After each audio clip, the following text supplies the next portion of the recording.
because I have to pay for something that's not even licensed to be in the game. Like, what the hell? Just so we're clear, I think modding is amazing. The purpose of adding mods, short form modifications, is the process of whether be it visually or gameplay wise.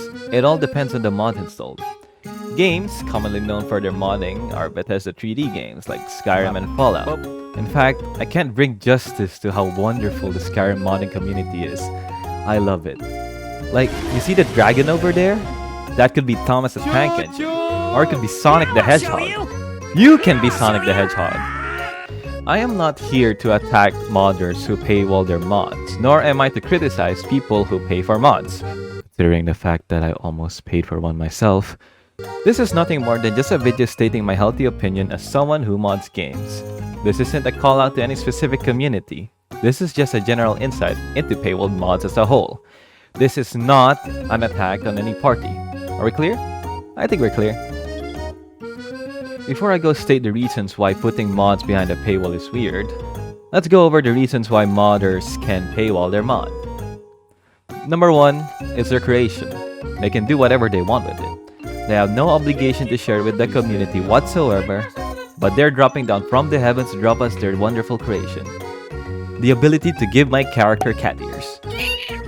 In fact, I think modders should be shown more appreciation and respect than what the community gives them. Number 2, it's their hard work. Like the previous argument but expanded on. The modder has spent time and probably money for assets used to bring this creation into fruition. Living is not free. You have to pay taxes, rent, bills, etc. etc. And last but not least, people pay for it. Now let's go over the fact for why paywalled mods are weird. Number 1, it's a modification. The actual product the player is gonna use it for is not owned by the modder. And that's about it. Oh, and it could also be illegal in some games. Why would I, the user, pay for assets that aren't registered to be in the product that I own? Especially if modifying game files is barred against the game's terms of service.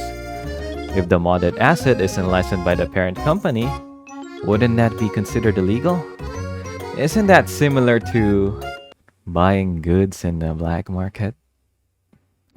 Commissioning modders is a different story. They have the tools and skills to bring your idea to life, and voila! You got your thing. Isn't that similar to how you pay? No. Well, maybe. Depends on how you look at it. Commissioning artists is not entirely the same. You pay them to draw something for you. If it's a composer, you can pay them to make your music by banging rocks together or something.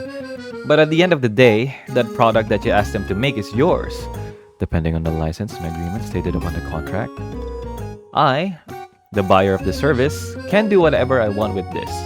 I can turn this drawing into a poster or do a funny meme with it, and I don't have to smash it into a product where it may be unauthorized for me to do so.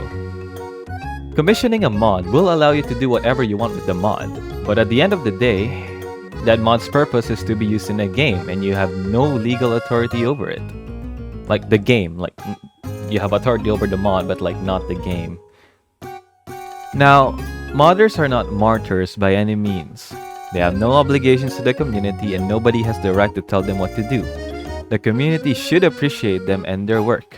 And likewise, they should appreciate the community and supporters for using their mods.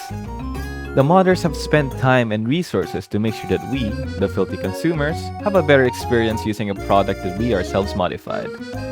Modders can do whatever they want. But if you think about the fact that in certain games, mods might be considered against the terms of service, would it paywalling assets make it shady or immoral? If anything, the community should be the modder's partner in crime instead. Now both of you are violating the terms of service. Modding itself is already a gray area in some cases, but there are developers that encourage it and that's totally fine. Paywalled mods are harder to justify in comparison. Wouldn't that be illegal since you're creating paid assets in a game without having legal documents that says that you can modify game files? By the way, if a company releases a licensed mod on their own product, that's not a mod by the way. That's just DLC. I mean, think about it.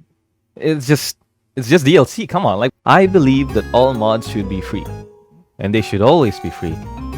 Now, nobody's forced to pay for mods, because if you are, then I think you're being scammed. Really.